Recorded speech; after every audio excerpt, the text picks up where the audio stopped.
gentlemen, please welcome to the Garden Amp stage, Neil Breen. Oh my God! Oh my God! Oh!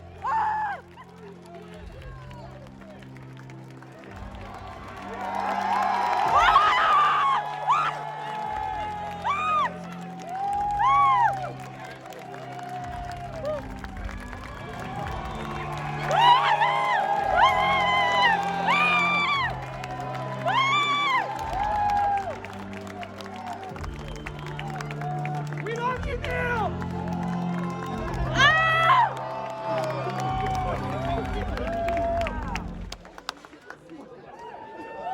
Yeah, you can take them on.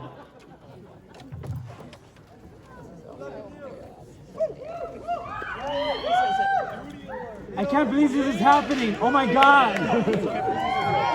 Hello.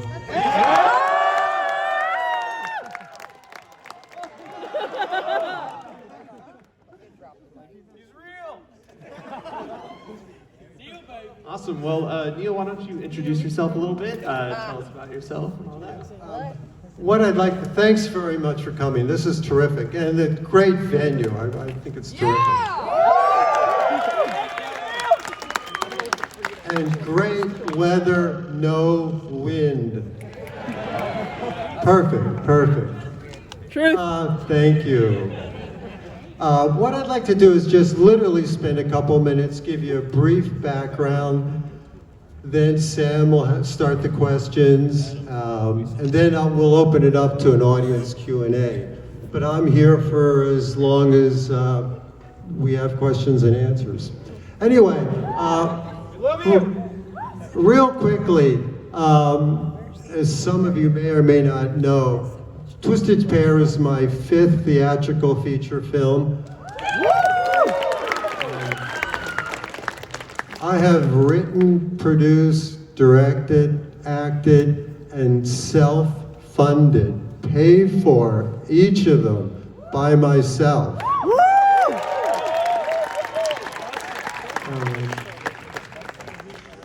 My intention from the very beginning was to create a Neil Breen brand of film.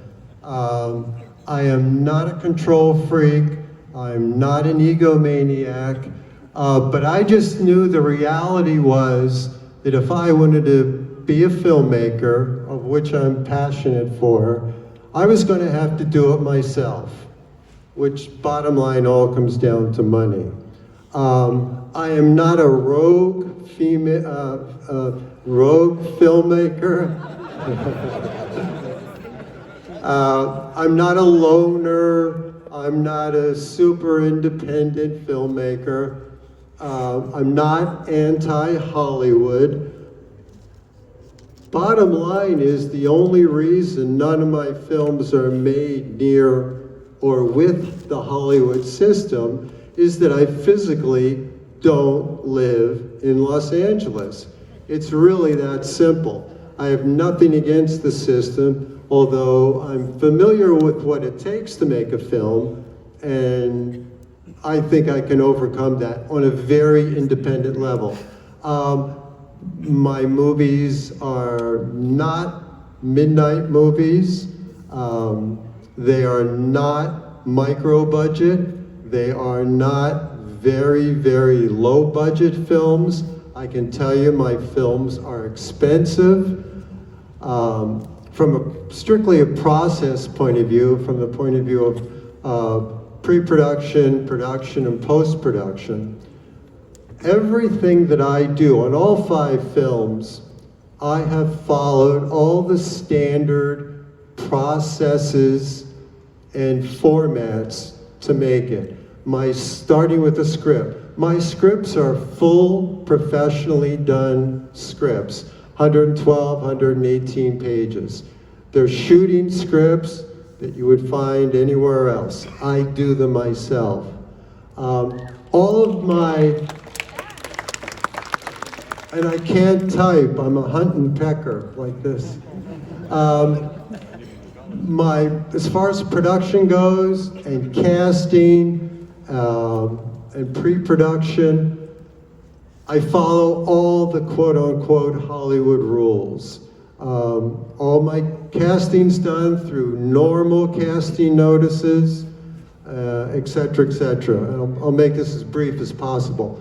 As far as production goes, I've got shooting schedules, I've got cast and crew that are scheduled on a daily basis. It typically takes me about 22 shooting days, working 10-hour days, to do the kind of films that I do. When it comes to post-production, once again, it's all the normal processes and procedures that you'd find in New York or LA. The software that I use is Final Cut Pro. Got the monthly subscription, so it's all up to date. Also use Fusion 7 and After Effects. Yeah! And between those three, I seem to get everything that I need. What else? Shoot. I am my own attorney. On the creative side, that's one part of the business. The business side of filmmaking is a completely different animal. From an independent producer's point of view, you must educate yourselves. Now, all of my comments that I make tonight will be relative to doing legitimate, commercial, theatrical, feature films that play in theaters that people pay to see. None of my comments are relative to experimental films, short films, or student films, which are all valid, but that's not what I'm talking about. Twisted Pair, for example, has played in 50 major cities in the world. My other films have played in almost as many cities. And Twisted Pair is sold out in almost every city. This is all on my website. The interesting thing, getting back to me trying to create Neil Breen films, when theaters, large theaters, found out that I had completed Twisted Pair in October of 2018, they contacted me to screen my film, or if I contacted them, they said yes. Not one theater said, "Oh, Neil, sure, we're interested. Can you send us a screener to see if we like it, or whether we have an audience for it?" So the amazing thing is, I never sent out one screener for Twisted Pair. All these theaters signed it up at prime time to screen it.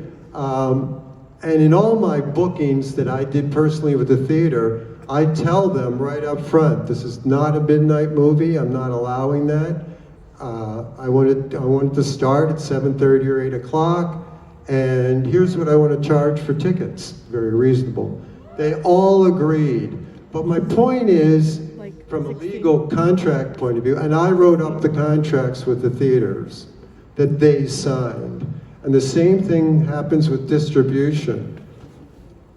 You'll find, and I'll try to make this even briefer, that a lot of people on the production side and on the distribution side and on the legal side of the film business who say they are experienced, who say they know all the answers, the more experience you get, the more you find out that they don't know all the answers. And in fact, there's thousands of wonderful people out there on the creative side, and on the production side, and the distribution side. But there's probably more out there on the other side of the coin who are people that you should stay away from. The key is you've got to be smart enough, experienced enough, and knowledge enough by educating yourself to stay away from them. Because it's your property. They're working for you. You've produced the content. You're not working for them. Anyway, that's it in a nutshell. And, oh, my last point, and then I'll give it to you. As many of you know, I never went to film school. I went to college to become an architect. I graduated as an architect. I am an architect. I made my first 3 features while I was full-time employed as an architect. And I made, in the past 2 films, I've transitioned away from architecture, as good as it's been to me, to do films full-time. I promise this is last comment. I could go on for hours. Speaking of that, good segue, as many of you saw about a year ago, I posted on YouTube that I'm doing a retrospective of my 5 films. That retrospective is me providing a lot of narrative on pre-production, post-production, and production, a lot of film clips. I make all my own props and sets myself, all of that kind of background. Anyway, that 5-film retrospective is done, and I'm going to release it in January as a double DVD, and it's 5 hours plus.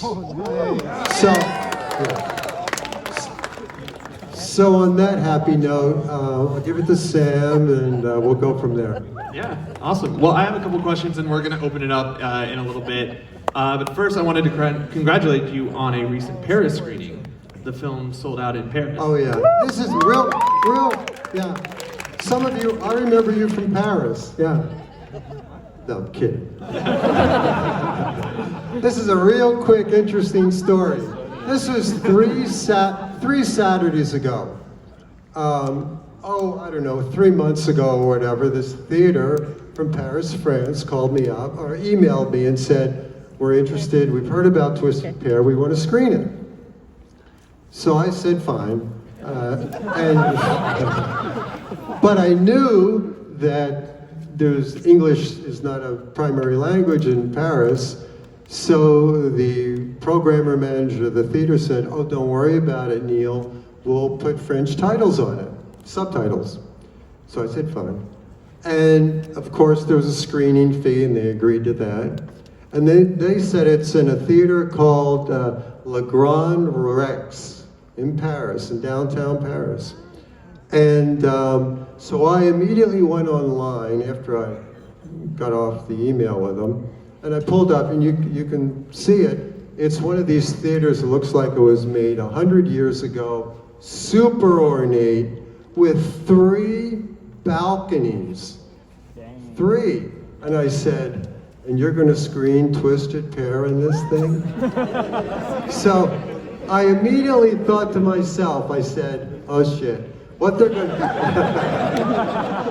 do? No, I figured, well, you know, they're going to rope off a portion of the ground floor for Twisted Pair, and they're going to isolate, block off the balconies.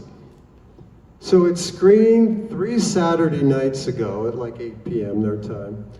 And I started getting these emails and DMs on social media, and it said, oh, Neil, we saw Twisted Pair last night, and this is in French, and we loved it, the audience went crazy, blah, blah, blah. And I said, oh, that's great. The next morning, I got an email from the programmer manager of the theater and said, oh, Neil, we screened Twisted Pair last night, it was a huge success. Everyone loved it. In fact, all 2,700 people sold out the theater to see it. They opened the entire theater, including the 3 balconies, And 2,700 people came to see it. And then he's, thank you.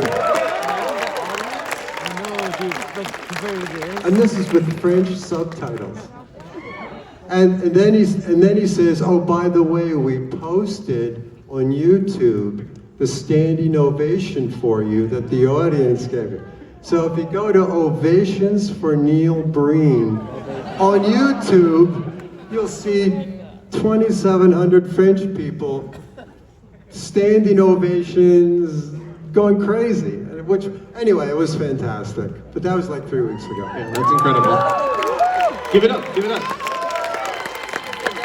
Awesome. Well, firstly, I wanted to ask you, because you had mentioned that you started in architecture and moved into film. What was the reason from going from one you know, you could say one art form to another, because there is some overlap in architecture and film, but what was the reason? Well, I mean, I think like all of us, I mean, we're 8 years old or whatever, and we see our first movie or TV show, we say, God, isn't that interesting? You know, what a fantasy to kind of be involved with something like that. But this is really my temperament, and I'll draw an analogy in a minute.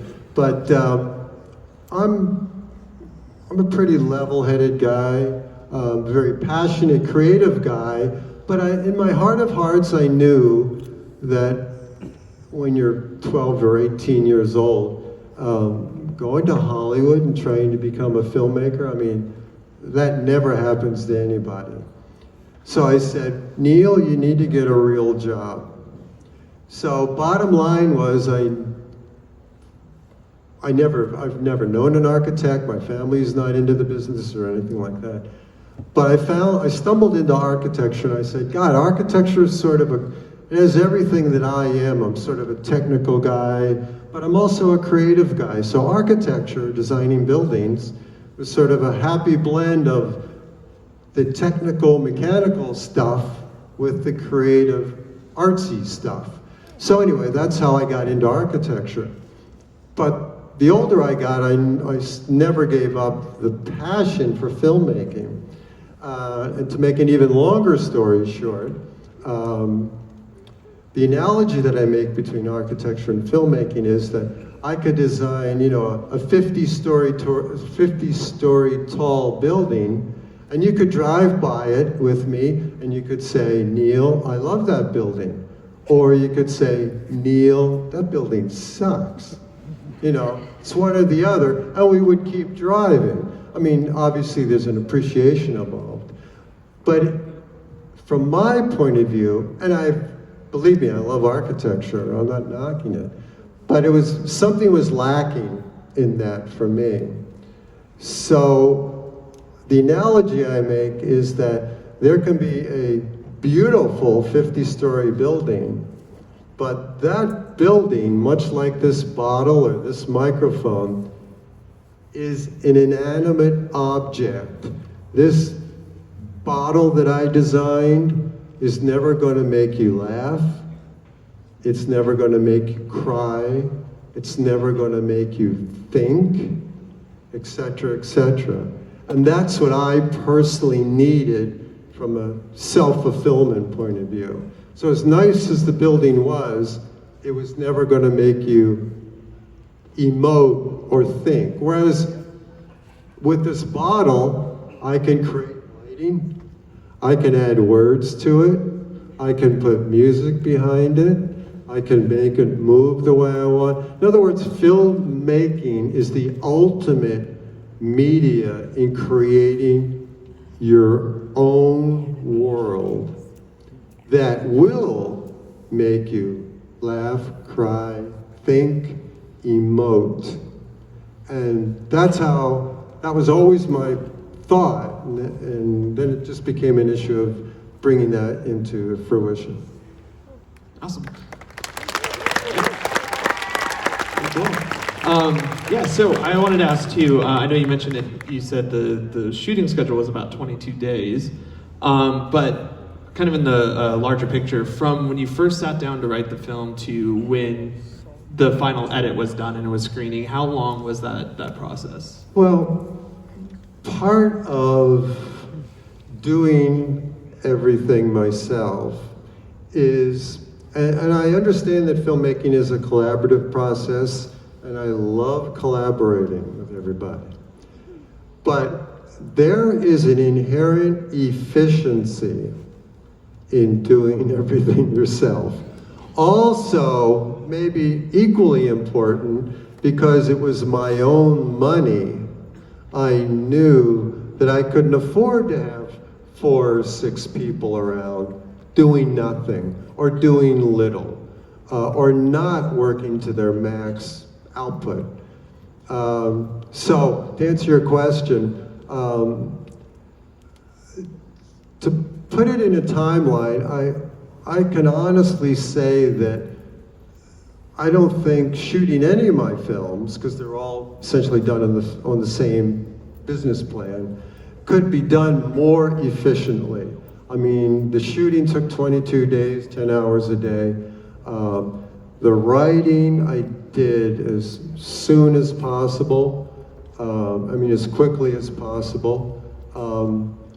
Knowing that I had target dates.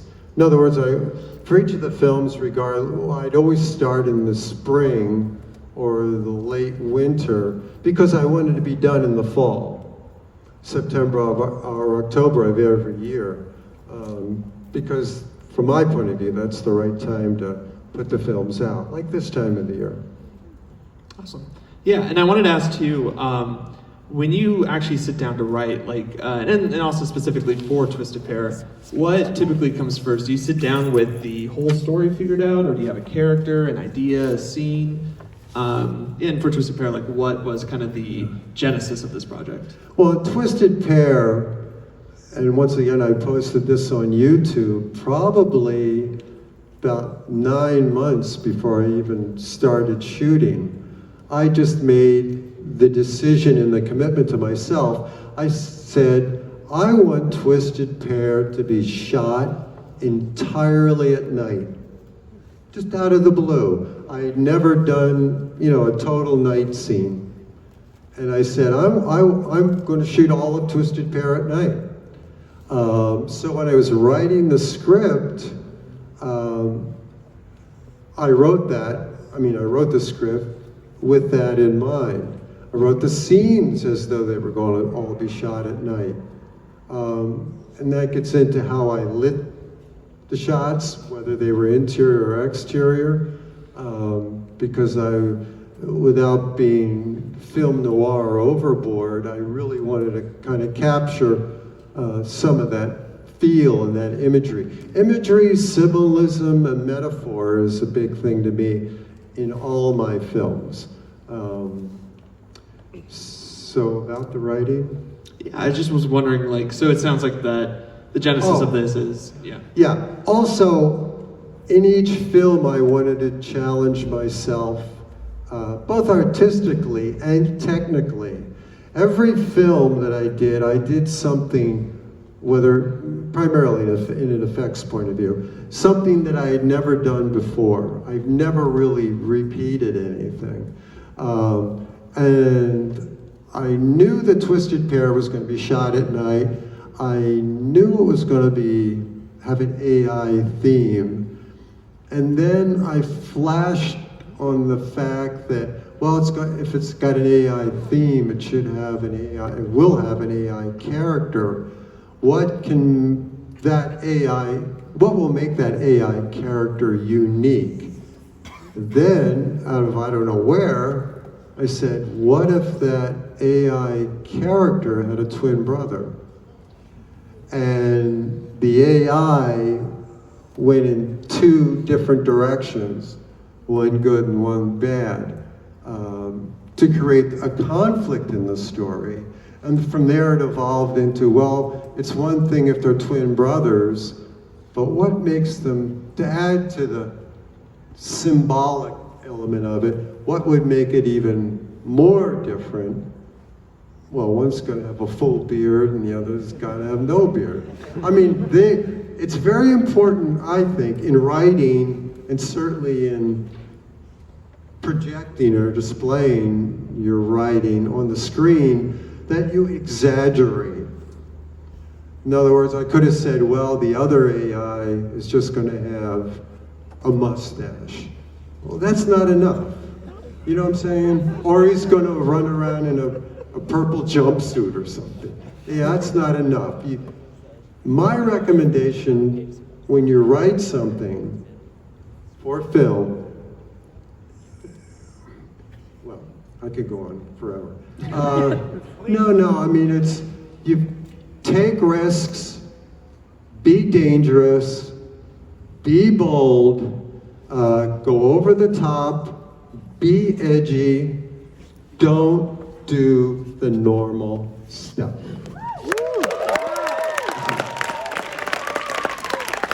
Now, the risk you run, this is why you need to build up a little bit of confidence, because the risk you run is that you may do that, and some people like it, some don't like it, some people get it, some people don't get it. Who cares? You're making that film for yourself. Don't make it for a corporation's pleasure. Don't make it, you know, if you're making it for yourself, honestly, then you will find an audience, and the word I like to use is appreciates what you're doing. You may not like it, you may not like all of it, but you can appreciate what the filmmaker was trying to do. That's awesome. So I have one more question before we're going to open it up to the audience. So we talked briefly backstage a little bit, but I was curious, what's a lesson that you've learned from each of the films you've made, and how has that impacted Twisted Pair? Well, obviously, my first film was what it was. My second was bigger and better. My third was bigger and better. My fourth was bigger and better. And my fifth is bigger and better. On creative content levels, special effects levels, location levels, on everything. What I've learned, you learn something literally every day, whether it's in pre-production, production, or post-production. Every friggin' day you will learn something for the better. I can't pinpoint one thing that I learned that I could say, oh my God, this is, of all 5 films, this is the one thing that I really learned. I'm a work in progress, and because of the level that I'm working at. So there's not one thing. My advice is essentially what I just said. Be big, be bold, take risks, live dangerously, don't be afraid. You gotta go for it. If you don't, honestly, you're gonna get put in a pile with 42 other people just like you. I mean, just like your film, and it's gonna go nowhere. After the retrospective comes out, I am working on now my next film. This will be my last comment. Yeah. I've already got the story and treatment done and so on, and it is fantastic. But I will not, this is a commitment I made to myself, I will not self-fund my next film. I'm looking now for major dollars to do a major production with major people. I've jumped the hump here. 5 is what I have to offer, and I'm ready to move on, and I'm looking for people to move on with me. Awesome. Yeah, I look forward to it. So we are going to take some audience questions. If you all raise your hands and I will point to you. Let's see, Beanie right there in the, you, backwards hat, yeah, I'm pointing at you, yeah. Stand up and say your question. Hi, Neil. Do you have any other advice for aspiring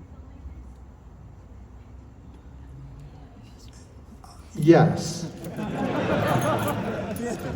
But it takes a lot of time. Honestly, I've learned so much in doing all this myself for the past 5 films. And that's one of the real motivations for me doing this retrospective. I literally spend hours talking to the audience, talking to prospective filmmakers in great detail about writing scripts, shooting, casting, editing, distribution, and on and on and on. So to answer your question, no, I don't have one sentence that's going to turn your life around as a filmmaker. And that's why I'm offering the double DVD, the The Double Down DVD? no, the retrospective. As almost as a film school supplement, because I say things in the retrospective that maybe a film school teacher wouldn't say. You know, and I've learned from other people that what you hear in film school or online, I'm not knocking any of it, I think it's all valid, but a lot of times they won't tell you the real truth from the street. They'll give you half-truths and try to puff things up, etc., etc. But that's why I try to get into it, and I actually envision it as something that an aspiring film student or a film student would like to hear in detail for hours. Awesome. Thanks for the question. Let's do back there, yeah. Of all of the films that you have had, what has been your favorite one to act? Like I said, everyone gets bigger and better on different levels. So I'd have to say Twisted Pair. I was just fortunate through a lot of internet casting to find a guy, a doppelganger for me. So You did an incredible job. it worked out great.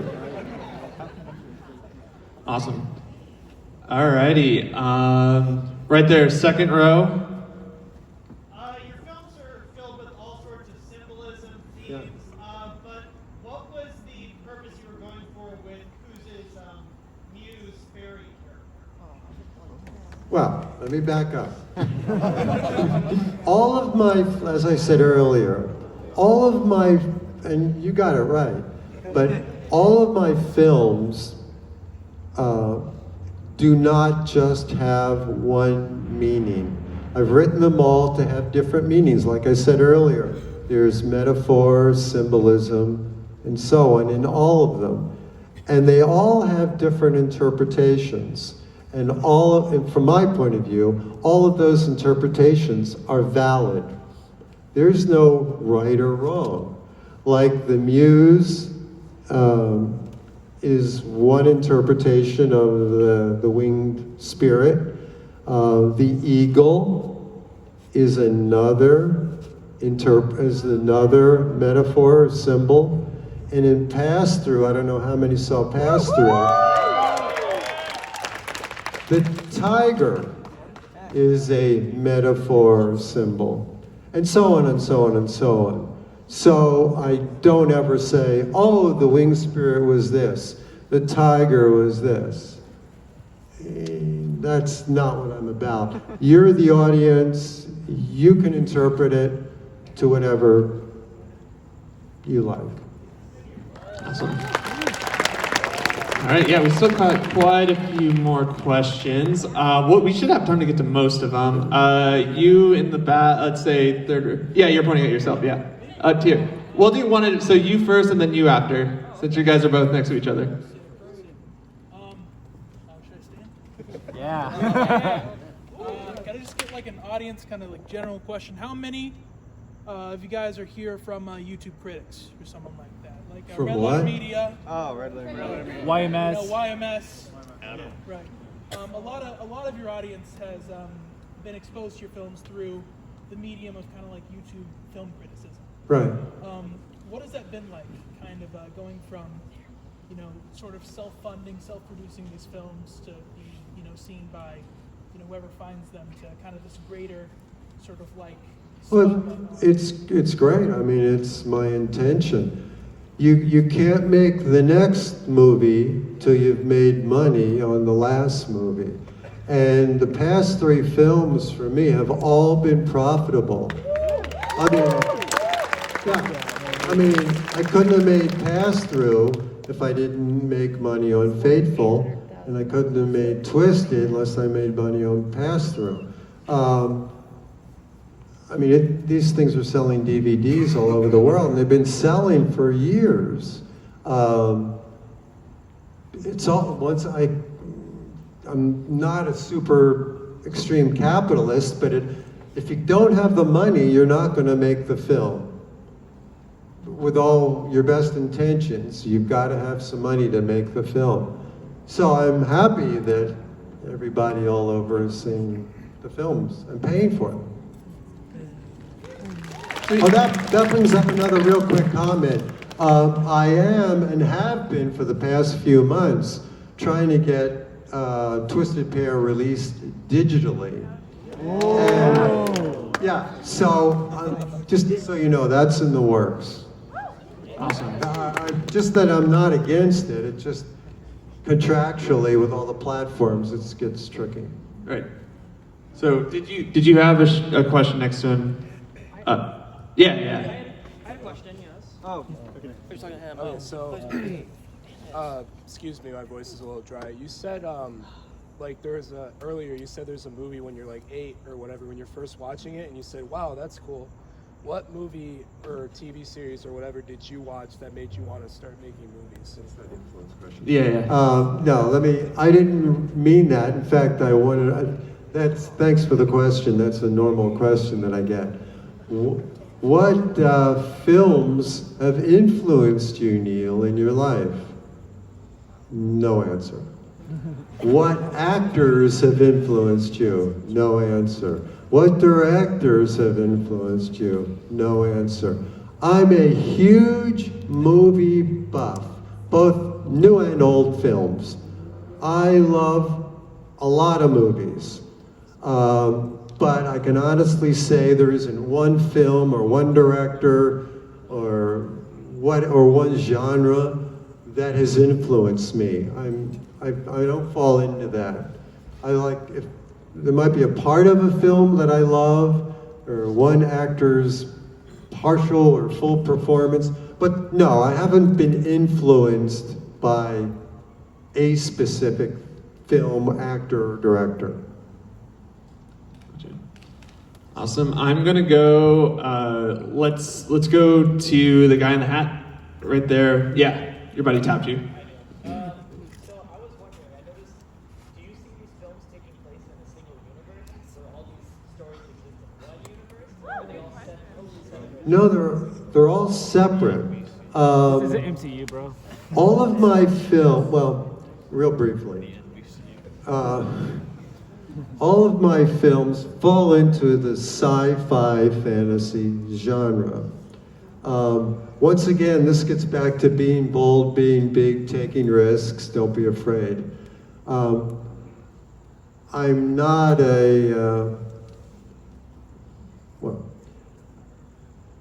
all of my films are about fantasy, otherworldly things without being about little green men landing in a flying saucer. You know, Double Down was about a rogue CIA agent who could control everything from satellites. And I did that like 13 years ago.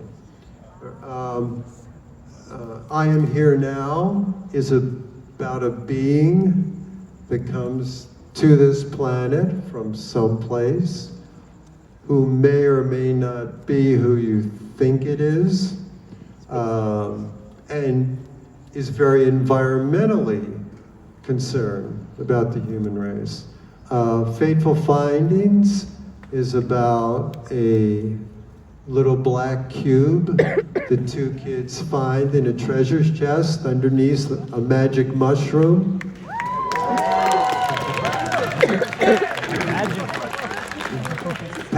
Pass Through is about a being which comes to this planet and from wherever, but is concerned about the plight of the planet and the people's treatment of each other on the planet.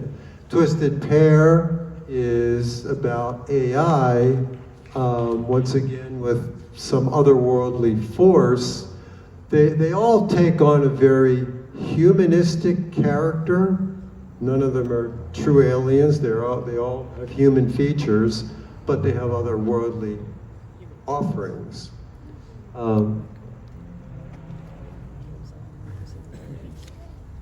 Awesome. We get someone from this side now. There's so many people. Right here, second row. Sign culture, yeah. I wanted to ask, I noticed in a lot of your films, I believe it was like Past Through, you incorporate a lot of romantic subplots. So I was curious to see what went into the writing of a lot of these. Well, actually, we were talking about this earlier. All of my films have a romantic interest. And that romantic interest is either love found, love lost, love found. But there's always, they're not romantic comedies. The guy and girl don't live necessarily happily after on this planet or otherwise.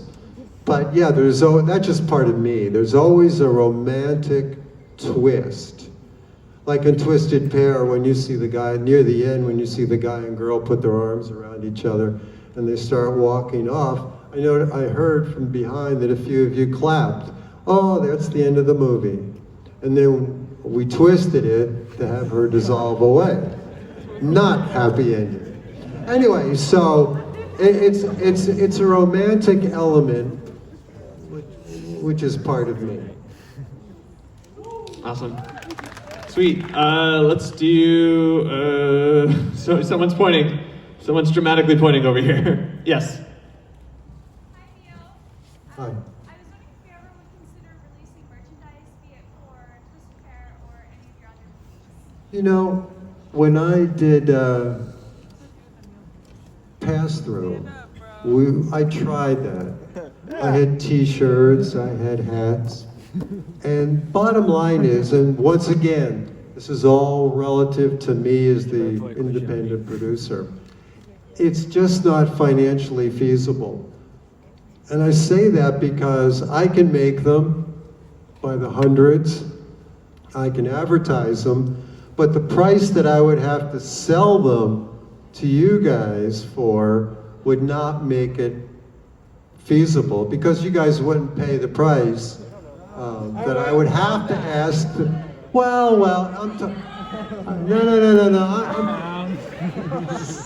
I'm talking quantity.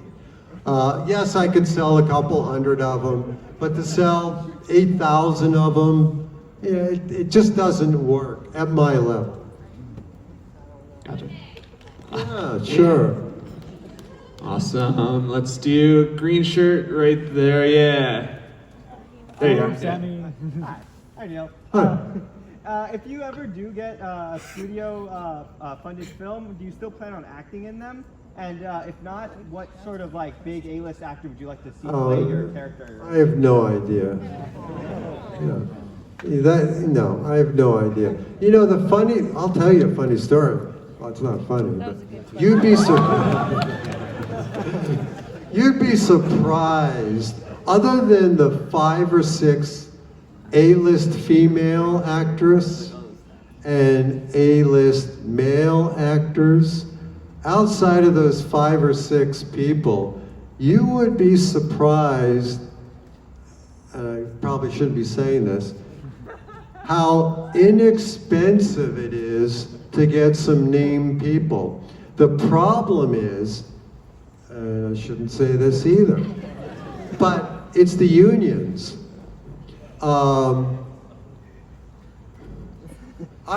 have tried to use union people, cast-wise.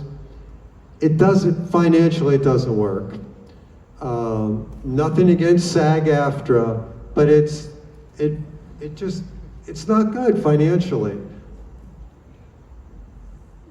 It makes it too difficult, too expensive for me. Sweet. Okay, let's try someone from this side, all the way in the back. A lot of your films deal with corruption, and is there any hope for humanity as you see it? Not on this planet.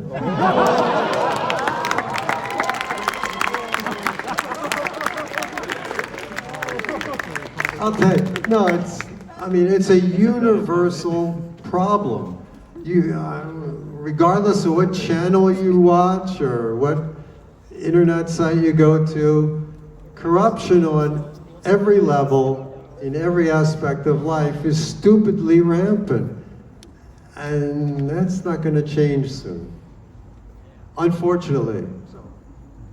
Go ahead. Sweet. Yeah, awesome. I mean, you were waving, so let's see that.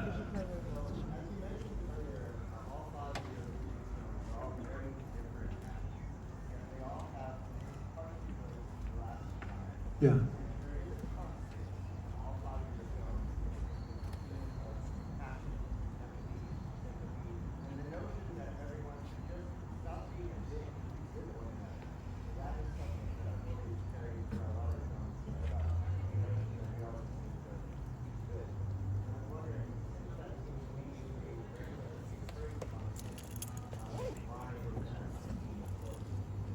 Well, I think everyone with a sense of human nature believes that. We'd all like to be good to each other and happy and loving and supporting of each other. My twist is, and leaving it open-ended, that it's taking someone from out here in space to come here and tell us that's a fact. That, like in Pass Through, the speech he makes, he says the human race essentially has reached the bottom. And to clean it up, I'm going to eliminate 300 million of the bad guys, boom, with a snap of a finger. And he does it. But what may be recurring is that all of the stronger, prouder, smarter voices that are saying that are coming from outside our realm of humanity. Awesome. I'm gonna get someone from this side, a white shirt. Hi, Neil Breen. So I just want to say congratulations on your film. Nice shirt. Oh, thank you. So, I know you have a sequel in the works for Twisted Pair. But I was hoping... No. Oh. Not yet, at least? Well, sequel is, I've never repeated characters. It won't be, I don't envision a literal sequel where, they're both walking out of the forest and say, hey, I know you. No, it'll be much more subtle than that. Yeah, anyway. Okay. So my question was, so you usually throw in like suspense and thriller. I was hoping you ever consider making a horror movie. No, I have nothing against horror. I have nothing against movies that are filled with car chases. I have nothing against gang, drug movies. I have nothing against movies that are 100% CGI. All that stuff's great. It's just not me. And what you'll find as a writer, you write what you know. You write what you personally can draw from, or what your inner feelings tell you. I mean, when you look back on a lot of great films, and then with a little bit of research and history, you find that the writer of the film actually lived that story, or his mother lived that story, or his next door neighbor lived that story, or it's about him and his guy friends in the 8th grade. There's always a rich connection, usually, unless it's a total sci-fi thing, like, you know, Star Wars or anything like that, which is fantastic. Yeah, thank you so much. Yeah. Awesome. You were in the middle next to the dude in the pink shirt. Yeah. Hi.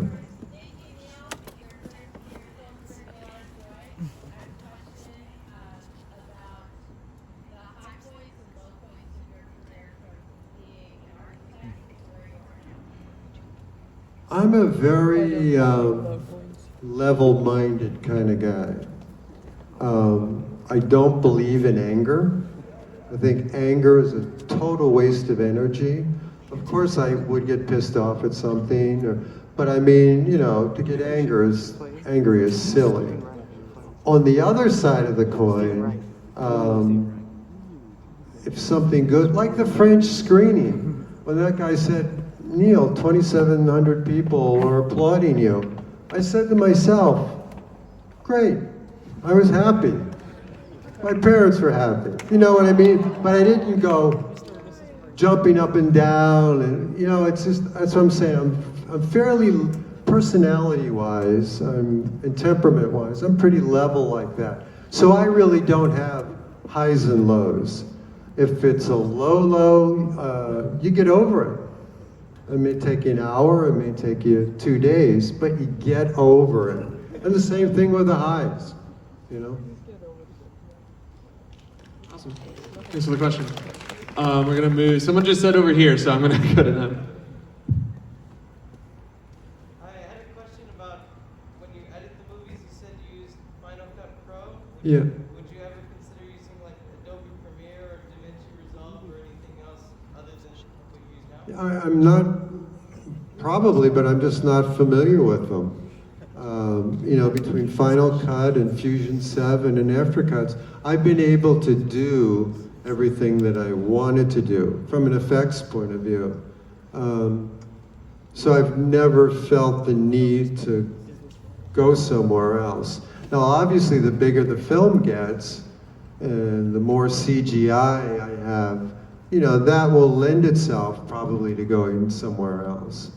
But to date, I've been fine. Sweet. Cool. I see you pointing at him, so.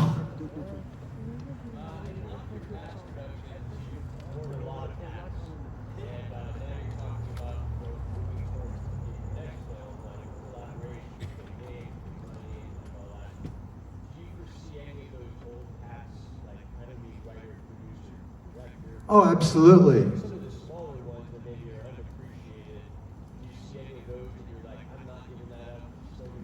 Yes. Yeah. Like producer, for example, just from a legal point of view, I would want to be a producer legally for financial reasons.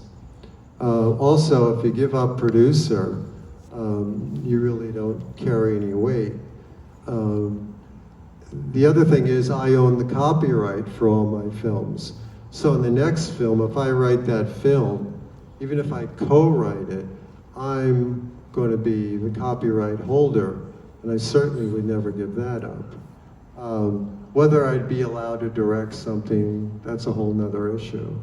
But, oh, I definitely want to stay involved. Yeah. I guess, were there any that were maybe underappreciated roles that you could like someone like catering or any of the things that you're describing? Oh, yeah, I'd be happy to give all that stuff away. Trust me, I'm not exaggerating.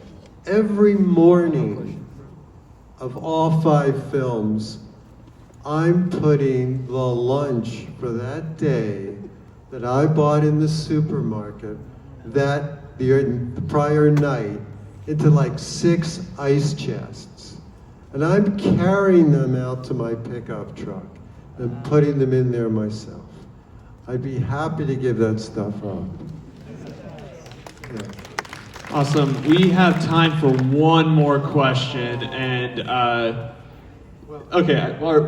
so we have time for one more question, but Neil will be available after this Q&A to answer any other questions you have, along with getting autographs, taking photos, and we will do that in a minute. But there are a lot of hands and a lot of people pointing. Oh my goodness, there's so many people pointing to this person over here. So.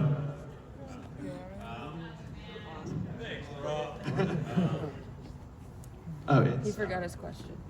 10 o'clock? Yeah. Yeah, okay. What's your favorite pizza? There's a lot of video reviews, memes, all kinds of stuff. This whole feature film, like based on your work. Do you like look at this stuff? It's mostly internet-based, obviously. This is the best question of the night. Yeah. Okay, and here's the God's honest answer. No. Real quick, and then we'll go to this other location. The review, this gets back to what I said earlier. You're making the film for yourself, and hopefully the audiences will turn out and like it. I think there were 2 podcasts that came out with Double Down 12 years ago or whatever it was. And one liked it, 2 guys sitting in front of a camera, and the other was a guy and a girl. 2 guys liked it and 2 guys didn't. I mean, the girl and the guy didn't, whoever it was. And I said to myself, why am I watching this? I mean, it doesn't do me any good or bad. So the real truth is that I have never read a review of any of my films. I have never looked at podcasts or links that are sent to me. This is the truth. What I do get and do respond to, I mean, in my own head, I get emails, DMs, everything. Neil, we like this, blah, blah, blah. Neil, 500 people came and sold out the Music Box in Chicago last night. They all loved it. London, people, Neil, you own London. People are around this corner in line. Neil, 2,700 people just saw it in Paris, etc., etc., etc. That and they are the reviews that I listen to, and that means something to me. I honestly could care less about what anybody else has to say. I appreciate their effort. But everyone in this audience is a reviewer. Everyone is entitled to their opinion, and I respect that, good or bad. I wasn't really worried about reviews, but mostly just talking about like art that's inspired by art. No.